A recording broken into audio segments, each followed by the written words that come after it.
Hello, so today is Thursday the 2nd of March 2017 and I thought I will start journaling, I guess doing a blog journey of my journey in having a baby. Kang and I have been trying for a few years now and unfortunately we haven't been successful, so I thought I would start recording because we've decided to take the next stage, I guess, to pursue those dreams.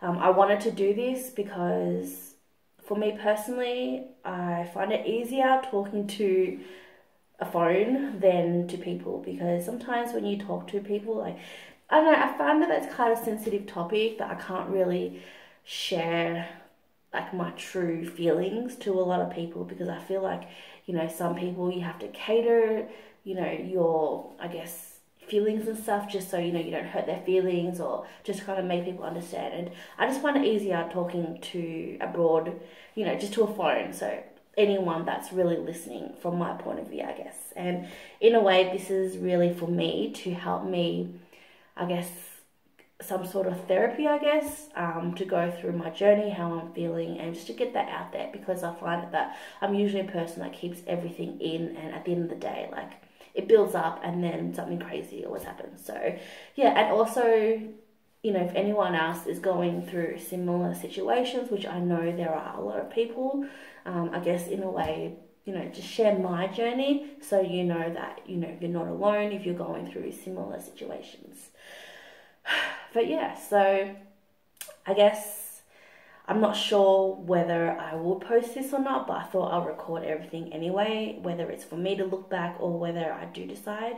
And if and when I decide to upload these, basically 3 things could have happened. I could have, 1, be pregnant, I am pregnant, or 2, I was pregnant, or 3, it just never happened. So I don't know what the outcome of this will be, but I thought I would record it anyway.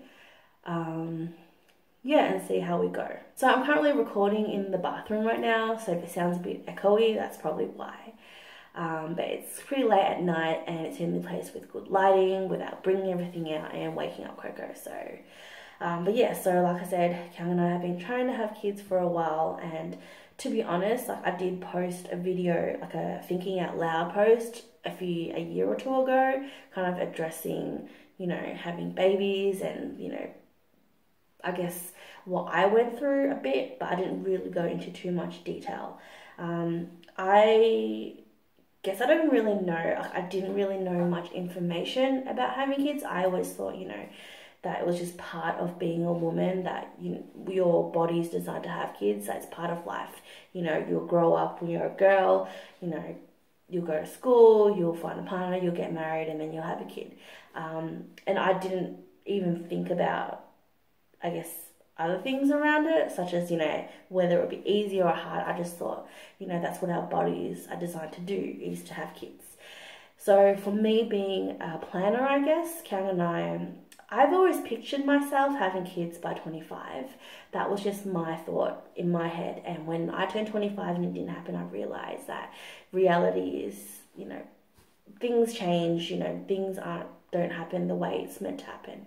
So Kang and I guess we talked about it and we set up a goal when we got married. So I got married at 27, September the 7th, 2013. And I was a bit of a, I guess, a planner. So I always thought if I was to have a kid, I would want my child to be born sometime around June, August, just because I know this is sounding really weird, but for me and my personal life, I wanted, if I have a child, to, I guess, you know, have their birthdays around a time when there's no public holidays, you know, no festive season, just so they do get a chance to celebrate it without having to share it with Christmas or Easter, New Year's, things like that. And, you know, times where it's not hectic and exams and stuff in the future when they turn 18. Yes, I did think about all those. So that was our goal, that we waited till it was the right time. So if we did have a child, it would be born, I guess, around mid-year. So we waited thinking, you know, everything will be fine. And when it came to the time that we thought it was ready to start trying for a kid. I've got to admit, the first couple of months was kind of disappointing, but I wasn't really, I guess, I don't know, I wasn't really worried about it, because I knew, you don't always get pregnant the first time, although some people do try to tell you wrong. But yeah, so I wasn't really worried about it the first couple of months. But then after about 6 months or so, it kind of got me a bit worried that, what if something's wrong with me because I'm not getting pregnant? And so many different factors came into my head, like maybe because I'm overweight, maybe because I'm stressed, or maybe it's like a hereditary thing, because I know my mum, she had me when she was 27, and I kind of always blamed our relationship because we're not as close, or we weren't as close because of the age gap. But I know that she also had a miscarriage and a few pregnancy issues with herself as well. So I thought, maybe things just wasn't going to happen for us. So it was a little bit hard. And then after that, I went through a whole lot of depression spiral, not because of the fact that we can't get pregnant, but because of other things that was happening in my life, which I know impacted greatly in us trying to conceive. But I don't want to kind of blame it on the reason why I can't, but there's just so many different factors brought into the fact, and it made it a lot harder for us to have a kid. And it was kind of sad every month when I would get my period, because it's another month of failure, I guess. And it was really upsetting. It started to get upsetting at some point, and I still had a little bit of hope. I've heard stories, I know people that were pregnant even though even though they got their period and things like that. So I was still kind of hopeful that maybe even if I did, if it was spotting a bit, then there may be a chance. But obviously it never happened. So I did see the doctor, I got a few blood tests done, and everything seemed to be fine. So yeah, and then about, I think last year, around the same time last year, so I think about March or April, I booked in an appointment to see a fertility doctor and an obstetrician, because a friend of ours recommended it, because her and her husband was trying for a few months, and then she went on to these pills which helped her conceive.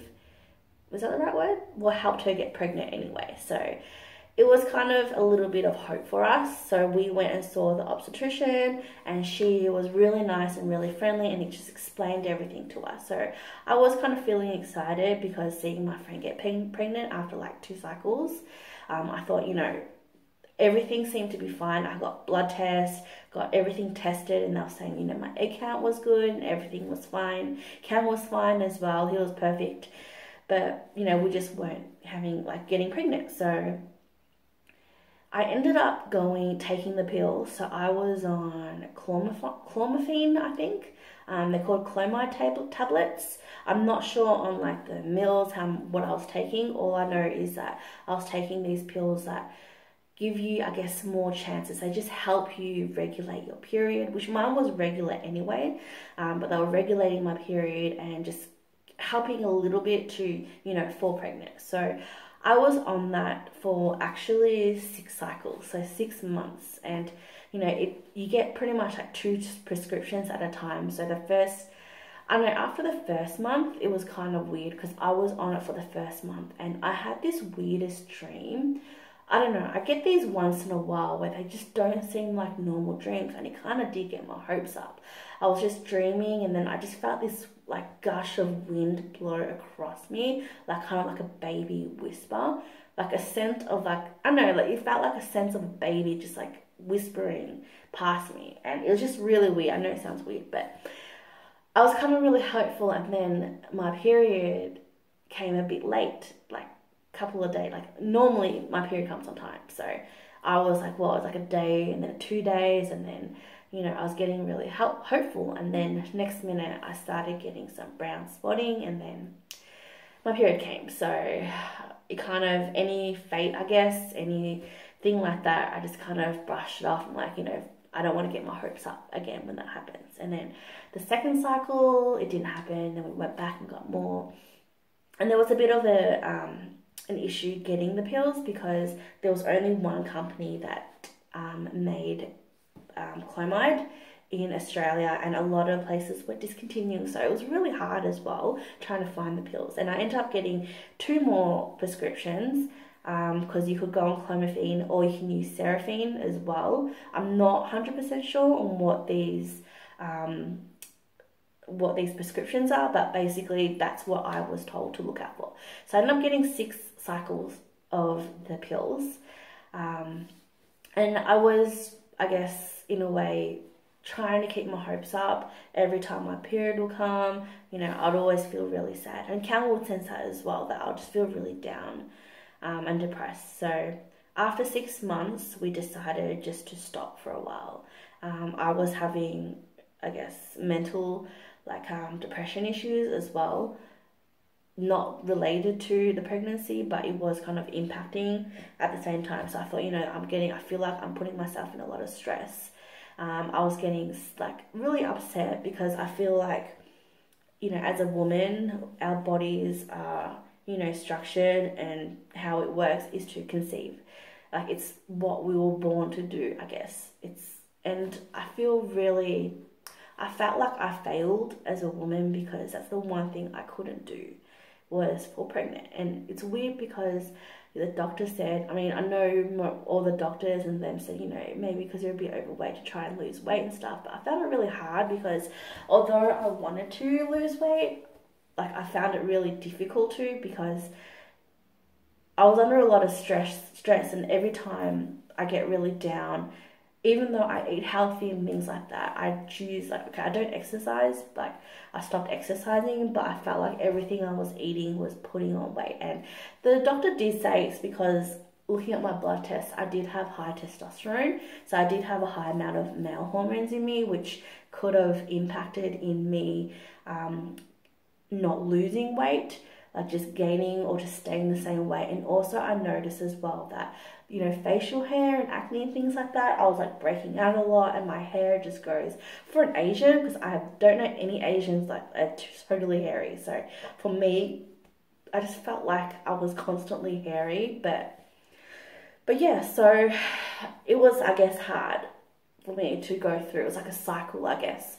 It was me putting on weight because I was stressed, I was depressed, but then trying to lose weight made me put on more weight. And I know it shouldn't be an excuse, but that was the way I was feeling. So then after 6 months of being on the cycle, we just kind of gave it a break. And I thought, you know what, let's just let it go for a bit.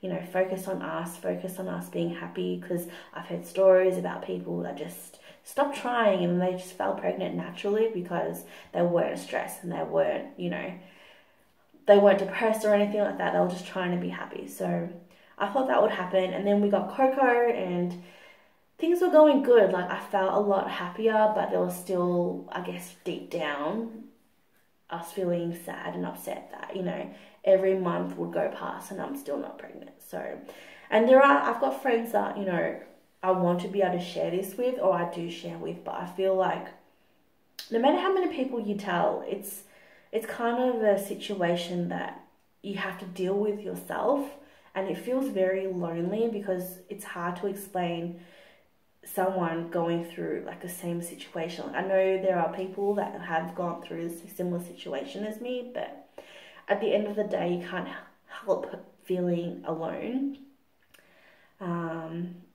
But yeah, so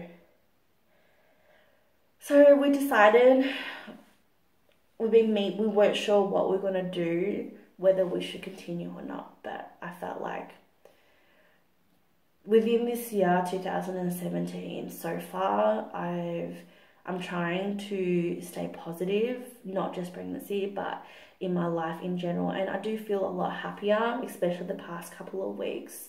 And I feel like 2017, I'm on a right track. So I made an appointment to see the optometrist, not the optometrist, the obstetrician again, so the fertility doctor. I actually called on Tuesday to make an appointment, and they had one available yesterday on Wednesday. So I actually wanted to record this earlier, but I totally forgot. So I did go back to the the OB yesterday and spoke to her, and she's really lovely. Like, she's really positive, like, you know, for sure we will try and get you pregnant, you'll definitely be pregnant. And in a way, it was kind of nice to have someone just be really positive about it. But she also set up expectations as well. So we went to the appointment yesterday and we talked about it. So the next option was, now I may be getting all these wrong because I'm just hearing what I hear, but the next step was, I guess, some sort of insemination where they will take out my eggs, do something with it and pick out the good ones and put it back in or something like that. Pretty much it's kind of like helping you. So you still produce eggs and stuff like that. Everything is still the same. It's just they can't take your eggs out, you know, play around with it, like get rid of the bad ones and keep the good ones and put it back you and hope that you'll get pregnant. And that was about a 30% chance of getting pregnant. Or IVF was the next option.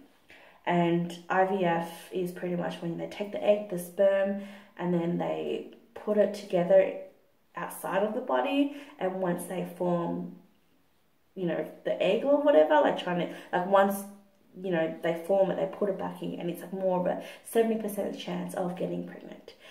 So we thought about it. My first initial thought was to try the next stage, which was the insemination, because, you know, she was saying that my egg counts was good. I had a mild polycystic ovary, so it wasn't too bad. And Cam was perfectly fine as well. So I think it just needed a little push. However, when it came to the actual procedure and the financials, you're pretty much going through the same process. So with all the insemination and IVF, it needed to be registered, go through like a registration, as well as like a lot of different checks and everything. And once that's all been approved, and then, you know, that process starts to happen. Insemination is a lot cheaper, so it does cost around, I guess, 3 to 4 grand, whereas IVF costs about 10 grand. I'm not sure how much it is overseas, but that's what she told me in Australia. So you do get reimbursed through like Medicare and all that kind of stuff as well. But it is obviously a big difference in price. However, I think when Cal and I thought about it, it came down to the whole situation. So we still have to register and go through everything like that. And if you do the insemination, although it's cheaper, it's a similar process where, you know, you've got to take injections and go through the whole process, and it's only a 30% chance. Whereas you do the same similar thing for IVF, but it's more of a 70% chance. So we weighed it up and we thought, you know, we're not in a hurry, but I feel like, I don't know, like, we're not in a hurry to have a baby, I guess. Like, I would have liked to have it now, like earlier, but I felt like I didn't really want to put myself in that situation where I'm constantly hoping and failing. So we have decided that we are going to do IVF. Yeah, so that is our decision. We haven't filled in the paperwork yet because we've only made that decision, and I guess now, I think now it's just kind of sunk in that it's really, you know, reality that we're actually going through this. And I try not to cry because I'm a very sensitive person when it comes to like things like this. And I don't know, like every time I think about it, I just think it's sad that, you know, I can't naturally fall pregnant, and that, like, it's not the money, it's not the actual money, like the financial side of it. It's more the fact that we have to pay for something that should be natural. And I think that is what bothers me the most, is that I failed as a woman. And to be able to still achieve it, it just means I have to pay for it. So, but yeah, I might leave it here for now because, like I said, we only just discussed it. I haven't filled out the form yet. So I'm gonna keep recording. Like I said, if I do load this or not, then I guess you will see it. If not, then I guess it's more that I can get this out as a closure if things don't happen. So yeah. Today is the 11th of March and it could actually be the 12th because I think it's past midnight already, but we just got home. Today I actually caught up with two of my girlfriends. Emma, who recently just gave birth to Matilda like 3 weeks ago, and also my friend Perong, who is actually due in May, so she's pregnant as well. And it kind of feels like a bit of a blow for me because I am meant to get my period this week. My period usually comes really regularly, so I was actually meant to get it on the 9th on Thursday, but I still haven't gotten it yet. But I feel like it's just such a coincidence all the time. Like, I just found out yesterday that my cousin is actually pregnant. I'm not sure when she's due, but she announced it yesterday, and to be honest, like, I'm really happy for her. I'm happy for all of my girlfriends, you know, that had babies and that were pregnant. But in a way, I know I shouldn't feel guilty, but I do kind of inside of me, like, I feel kind of sad. Like, it really hurts. Like, I know, you know, there's not, like, I don't want to steal their happiness from them and things like that, but it really does really hurt, especially this time. And I know I'm 3 days late right now, but I think this evening I noticed a bit of brown spotting. It is very faint, so I do think my period is going to come. Like, I'm not going to get my hopes up this time, but yeah, like, it's kind of, I guess, yesterday, like, I was just feeling really sad the whole night when I heard about my cousin. It's just, I don't know, I feel like Young and I got married 3 years ago, and you know, my girlfriends and cousins got married after me, and then for them to be able to be pregnant and things like that, like, I feel like, especially with social media, I feel like everything I look at on Facebook, Instagram, everyone is all of a sudden pregnant. And I know it's because, you know, I mean, I'm 30, it's my age, you know, a lot of people around are obviously going through similar things at this age, but it's just really hard sometimes reading them, and it does kind of like make me feel really sad after that I'm still not. So yeah, I just wanted to kind of share that with you guys. Today is Tuesday, the 18th of April. I thought I would give an update. Not much progress at this stage.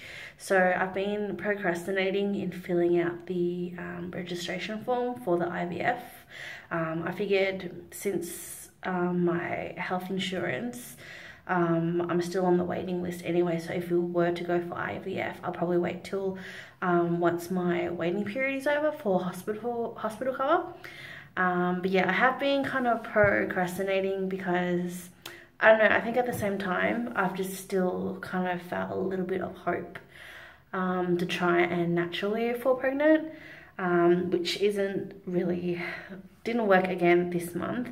I was actually a week late, and I know I shouldn't be, but I feel like I still kind of try and keep my hopes up.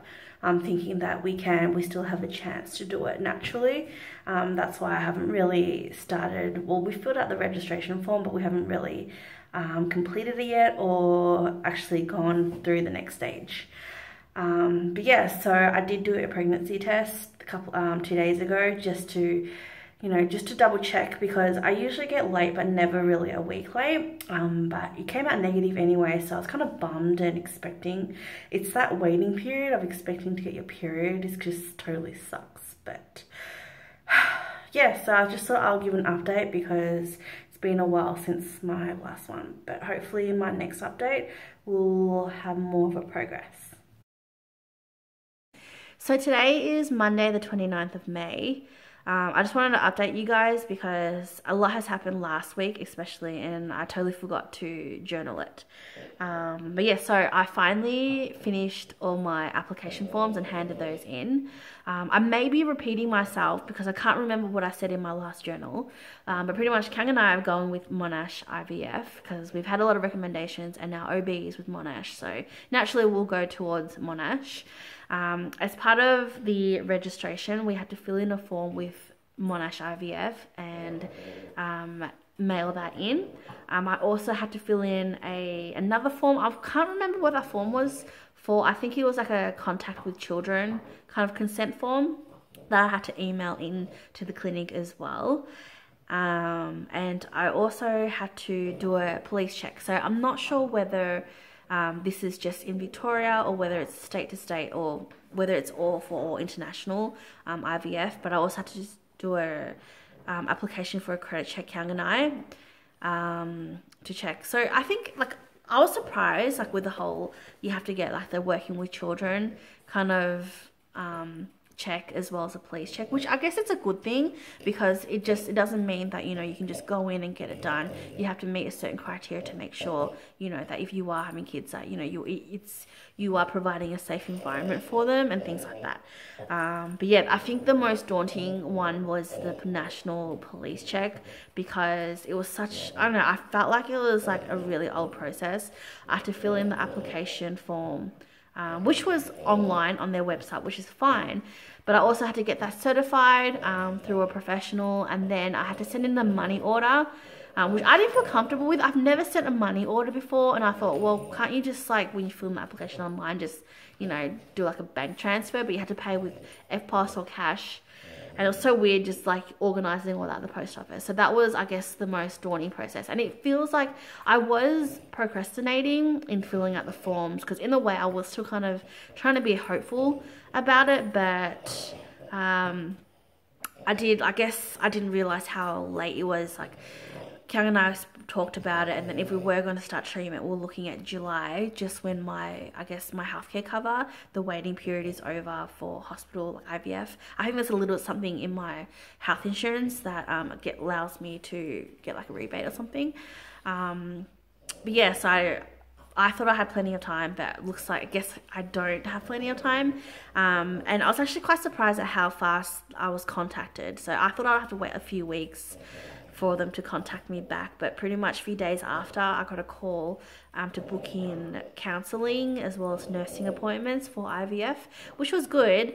And then she explained how for me to start treatment, I think I may have missed the June, so I'm good to go for July, which is good because that's, I guess, aligned with my time frame. I just thought, you know, you book in when you're ready and you get it done, but I think they have certain times, or they have like once a month or something, that I'm not sure. But anyway, so that has all been done, and Kang and I went to our first counselling session on last Friday. We were originally going to, I guess, research and look into it a bit more, but we, I guess, never really got the chance to because we were being kind of busy. And it's kind of a good thing that we didn't, because I think we would have put a lot more stress and things like that into our heads if we did research and like find out.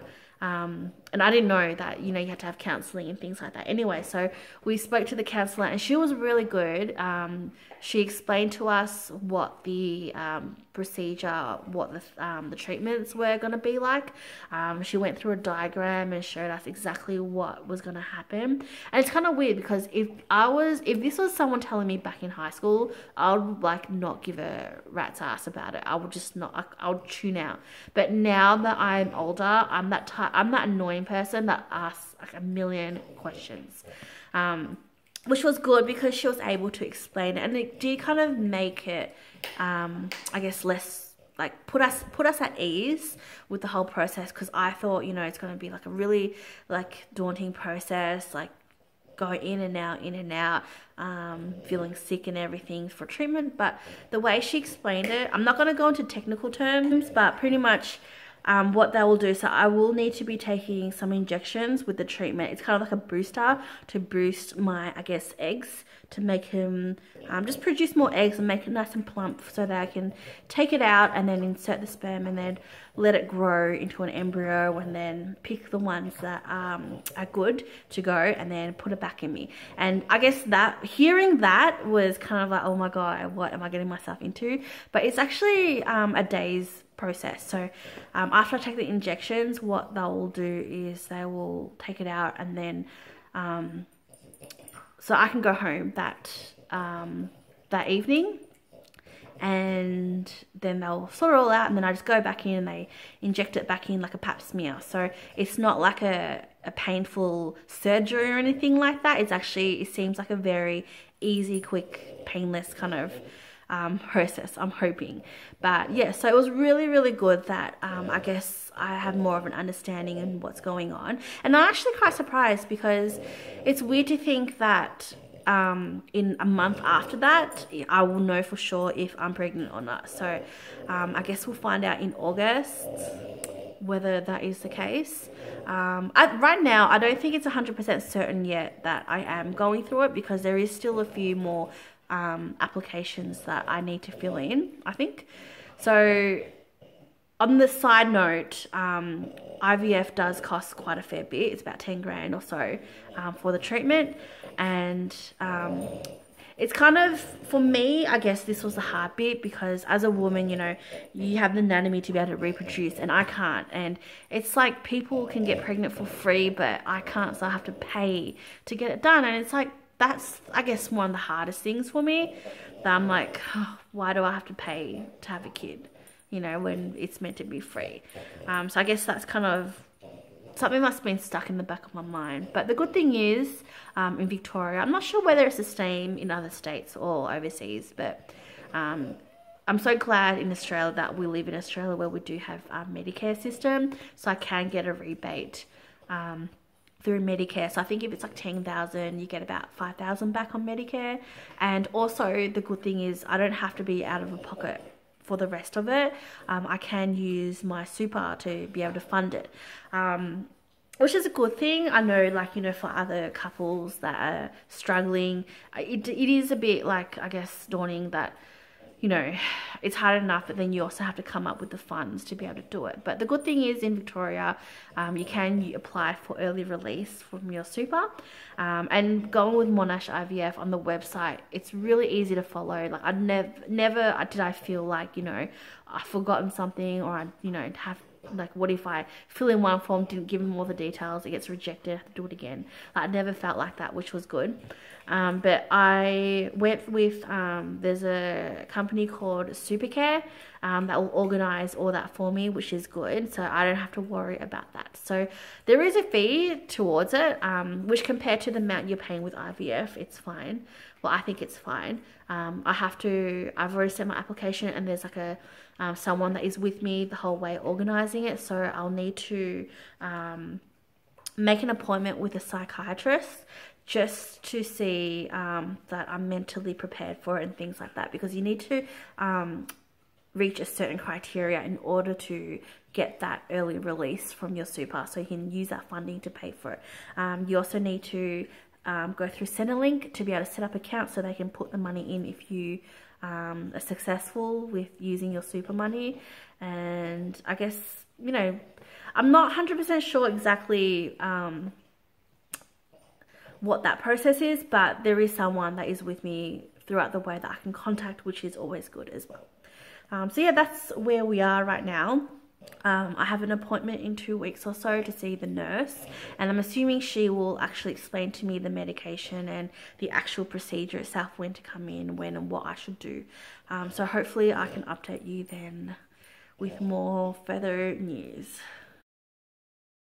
So today is Tuesday the 13th of June. I want to give you guys an update because we had our first nurse appointment today, which means that I guess things are going to happen within the next month or so. And it's crazy because, I don't know, my head's kind of a bit of a mess right now, because there was so much forms and consent forms we had to fill in, like heaps of them. So we had that all finalised today in our nurse appointment, and she will be, I guess, with us throughout the treatment, so I'll be starting next month. So she explained to us what I'll be taking, the injections and how to take it and when to take it, and also what I should expect and what I will go through, I guess, when I should start it. So there's a whole lot of information today that we really took in, and I guess Karen and I was just sitting there just kind of taking as much as we can. She was like asking us, is there any other questions you had? And honestly, like, it was just a whole bunch of information that we really didn't know what we're getting ourselves into anyway, but it was good because they explained everything. The consent form was about 15 pages back to front long, which we had to sign, and I guess in a way the consent form was more with, I guess, everything that happens with normal pregnancy, like what to expect, the risk, and things that could happen and things like that. So I guess it wasn't too bad, but I think legally, they need to tell us everything before we do the actual treatment anyway. So that is all done and dusted. I guess now we have to wait till next month. So I am due to get my period sometime next week or so. And then once I'm on that is when we'll start, I guess, the countdown. And then I'll have to go to my second nursing appointment where she'll give me the needles and stuff, and then I'll start the actual treatment. So I am probably going to end this journal here and do like a part 2 of when I actually officially start the treatments. But I guess I just wanted to share my thoughts and process and why we decided to go with IVF and things like that. Because I feel like going through IVF is kind of like one of those silent things that you don't really hear people going through, don't know what to expect. And I noticed, especially today when we went to, usually when we go to appointments and stuff, like, there isn't really a lot of people, but when we went to our nursing appointments, there were a few people in the waiting area, and it's that feeling of, they know that we're struggling, or you wonder if they're going through the same thing, but no one really talks about it. So that's kind of why I wanted to journal this. But yeah, so like I said, I'm going to end this here, and hopefully once it all starts, I'll take you guys with me as well. Bye.